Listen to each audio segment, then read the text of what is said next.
Praise the Lord. Today's promise. యెషయా గ్రంథం 58వ అధ్యాయం 12వ వచనం.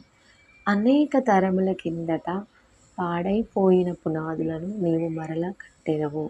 సో దేవుడు టుడే మనకిస్తున్న ప్రామిస్, అనేక తరముల కిందట పాడైపోయిన పునాదులను నీవు మరలా కట్టెదవు. సో అంటే మన జీవితంలో ఏవైతే పాడైపోయినాయని మనం అనుకుంటున్నామో, సో నేను జీవితంలో ఓడిపోయాను అని మనం అనుకుంటున్నామో, దేవుడు విజయాన్ని ఇస్తాడు. ఏదైతే పాడైపోయింది అనుకుంటున్నావో నీవు మరలా దాన్ని తిరిగి కట్టెదవు. సో ఎవరి కోసమైతే, ఎవరి జీవితం అయితే పాడైపోయింది అని మనం ప్రార్థిస్తున్నామో, దేవుడు తిరిగి మరలా వాటిని కట్టెదవు అని చెప్తున్నాడు. అంటే వాళ్ళ జీవితం తిరిగి బాగు చేస్తాను అని చెప్తున్నాడు.